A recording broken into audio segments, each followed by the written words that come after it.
अमरावतीची विधान परिषद निवडणूक भाजप विरुद्ध विरोधक नाही तर भाजप विरुद्ध भाजप असल्याचं चित्र दिसतंय। अर्थात याला कारणे तशीच आहेत। अमरावतीत राणा विरुद्ध पोटे संघर्षाची नेमकी इनसाइड स्टोरी काय, विदर्भाच्या या राजकारण नेमकं काय शिजतंय हेच आपण आजच्या या व्हिडिओच्या माध्यमातून जाणून घेऊयात। नमस्कार, मी महेश आणि तुम्ही पाहताय थोडक्यात। महाराष्ट्रात स्थानिक स्वराज्य संस्थांमधून होणाऱ्या विधान परिषद निवडणुकांची घोषणा झाली आणि राज्यभरातील राजकीय हालचालींना अचानक वेग आला। एकूण 17 जागांसाठी होणाऱ्या निवडणुकांमध्ये महायुतीचं वर्चस्व स्पष्ट दिसत आहे।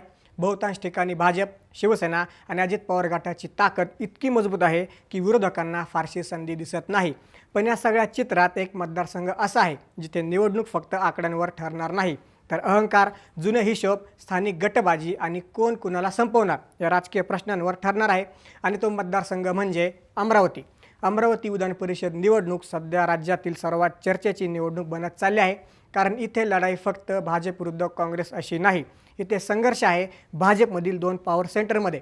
एका बाजूला भाजपचे जुने, संघटनेत मजबूत आणि सलग विधान परिषदेवर प्रतिनिधित्व करणारे प्रवीण पोटे, तर दुसऱ्या बाजूला स्वतःची वेगळी राजकीय ताकद उभी करणारे रवी राणा आणि नवनीत राणा दाम्पत्य। आणि या संघर्षामुळे आता भाजपसमोर असा पेच निर्माण झाला आहे की उमेदवारी कोणालाही दिली तरी कोणीतरी एक जण नाराज होणार हे जवळपास निश्चित आहे। या संपूर्ण घटनेला समजून घेण्यासाठी आधी अमरावतीचं राजकारण समजून घ्यावं लागेल, कारण अमरावती हे विदर्भातील असं राजकीय मैदान आहे जिथे पक्षांपेक्षा व्यक्तिमत्वाचं राजकारण जास्त चालतं। इथे नेत्यांची वैयक्तिक प्रतिमा, त्यांचं स्थानिक नेटवर्क, त्यांची भीती आणि त्यांची पोहोच हे घटकच आजपर्यंत निवडणुकीचा निकाल ठरवत आले। स्थानिक स्वराज्य संस्थांमधून होणाऱ्या निवडणुकीत एकूण 453 मतदार आहेत।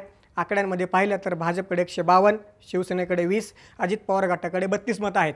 म्हणजे महायुतीचं एकत्रित गणित मजबूत दिसतंय।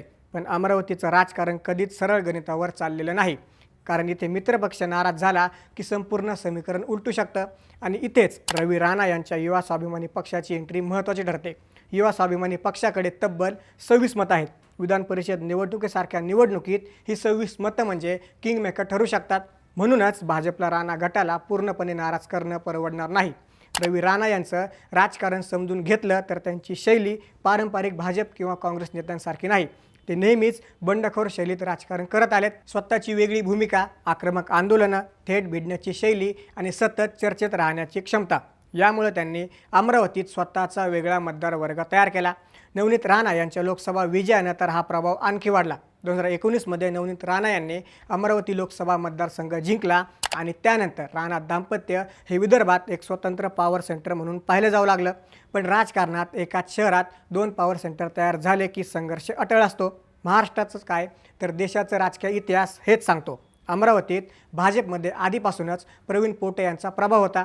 प्रवीण पोटे हे संघटनात्मक काम करणारे भाजपच्या जुन्या पिढीतील नेते मानले जातात। त्यांनी 2012 पासून विधान परिषदेत प्रतिनिधित्व केलं। ते राज्यात मंत्रीही राहिले। अमरावती भाजपमध्ये त्यांचं मजबूत नेटवर्क आहे। स्थानिक स्वराज्य संस्थांमधील अनेक सदस्यांवर त्यांची पकड असल्याचं बोललं जातं। त्यामुळं या निवडणुकीत त्यांचं नाव जवळपास निश्चित मानलं जात होतं। पण खरा विषय इथूनच सुरू होतो। लोकसभा निवडणुकीच्या वेळी नवनीत राणा या भाजपच्या पाठिंबावर अमरावतीतून निवडणूक लढत होत्या। मात्र त्या काळात जिल्ह्यातील भाजपमध्ये अंतर्गत नाराजी असल्याच्या चर्चा सतत होत होत्या। काही स्थानिक नेते आणि कार्यकर्ते पूर्ण ताकदीने प्रचार करत नसल्याचं बोललं जात होतं। त्या चर्चेत प्रवीण पोटे यांचं नाव सर्वाधिक घेतलं गेलं। इतकंच नाही तर त्यांच्या समर्थकांनी नाराजी व्यक्त करत काही ठिकाणी राजीनाम्याच्याही चर्चा सुरू केल्या होत्या। नंतर वरिष्ठ भाजप नेत्यांनी हस्तक्षेप केला, परिस्थिती नियंत्रणात आणण्याचा प्रयत्न झाला। त्यानंतर प्रवीण पोटे हे प्रचारात सक्रिय झाले। पण निवडणुकीचा निकाल लागला आणि नवनीत राणांचा पराभव झाला आणि इथूनच सुरू झाला राणा पोटे राजकीय संघर्षाचा नवा अध्याय। अमरावतीच्या राजकीय वर्तुळात एक चर्चा वेगाने पसरली, ती म्हणजे राणांना पूर्ण ताकद मिळाली नाही। काहींनी तर थेट दगाफटका हा शब्द वापरायला सुरुवात केली। अर्थात या गोष्टी अधिकृतरित्या कधीच सिद्ध झाल्या नाहीत, पण राजकारणात परसेप्शन म्हणजेच जनमानसातील भावना खूपच महत्त्वाची असते। आणि राणा गटामध्ये अशी भावना तयार झाली की लोकसभा निवडणुकीत काही स्थानिक भाजप नेत्यांनी पूर्ण ताकद लावली नाही आणि म्हणूनच आपला पराभव झाला। आज प्रवीण पोटेंच्या उमेदवारीला होणारा विरोध हा त्याचाच परिणाम असल्याचं बोललं जात आहे। रवी राणा यांनी अलीकडे दिलेले संकेत भाजपसाठी मोठा इशारा मानले जात आहेत। प्रवीण पोट्टेंना उमेदवारी दिली तर आम्ही स्वतंत्र उमेदवार उतरवू शकतो असा संदेश त्यांनी अप्रत्यक्षपणे दिल्याचं मानलं जातं आणि इथेच भाजपसमोर मोठा पेच निर्माण झालाय। कारण भाजपने जर प्रवीण पोट्टेंना उमेदवारी दिली तर संघटनेतील जुने कार्यकर्ते आणि स्थानिक नेटवर्क खुश राहील, पण राणा गट नाराज होऊ शकतो आणि राणा गट नाराज झाला तर त्याचा फटका आधी सांगितल्याप्रमाणे निवडणुकीत बसू शकतो। दुसरीकडे भाजपमध्ये आता नितीन धांडे यांचं नाव पुढे येताना दिसतंय। नितीन धांडे हे भाजपचे शहराध्यक्ष म्हणून कार्यरत आहेत। स्थानिक पातळीवर अशी चर्चा आहे की राणा गट या नावाबाबत तुलनेने सकारात्मक आहे, म्हणजे भाजपमध्ये आता तडजोडीचा उमेदवार शोधण्याची प्रक्रिया सुरू असल्याचे चित्र दिसतंय। पण ही निवडणूक फक्त एका उमेदवारीपुरती मर्यादित नाही। ही निवडणूक अमरावतीच्या भविष्यातल्या राजकारणाची दिशा ठरवू शकते, कारण जर राणा गटाने भाजपला खुलं आव्हान दिलं तर त्याचा परिणाम पुढच्या लोकसभा आणि विधानसभा निवडणुकांवरही होऊ शकतो। यात विशेष म्हणजे विरोधक या संपूर्ण परिस्थितीकडे मोठ्या संधीच्या रूपात पाहत आहेत।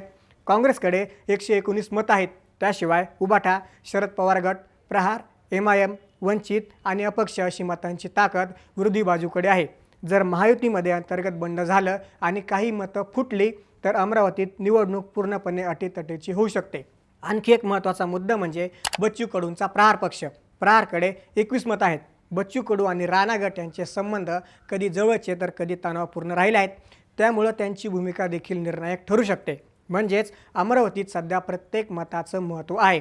भाजपसाठी सर्वात मोठी चिंता म्हणजे प्रतिष्ठा, कारण राज्यभरात महायुती मजबूत असल्याचे चित्र तयार झालं असताना अमरावतीसारख्या ठिकाणी मित्रपक्षच बंड करत असेल तर राज्यभरात चुकीचा राजकीय संदेश जाऊ शकतो।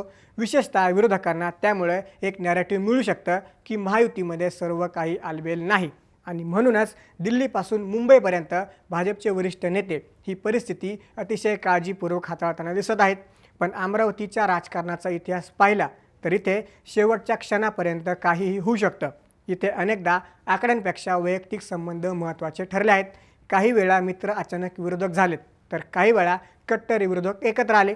त्यामुळं आज जे चित्र दिसतंय ते मतदानाच्या दिवशी तसंच राहील याची कुणीही खात्री देऊ शकत नाही आणि कदाचित म्हणूनच अमरावतीची ही निवडणूक महाराष्ट्रात सर्वाधिक चर्चेत आली आहे, कारण ही फक्त विधान परिषद निवडणूक नाही, ही लढाई आहे अमरावतीवर प्रभाव कोणाचा राहणार, भाजपमधील जुन्या संघटनात्मक नेतृत्वाचा की राणा दाम्पत्याच्या आक्रमक आणि स्वतंत्र राजकारणाचा। आणि पुढच्या काही दिवसात जो भाजप निर्णय घेईल तो फक्त एका उमेदवाराचा निर्णय नसेल, तो अमरावतीच्या भविष्यातल्या राजकारणाचा रोडमॅप ठरू शकतो।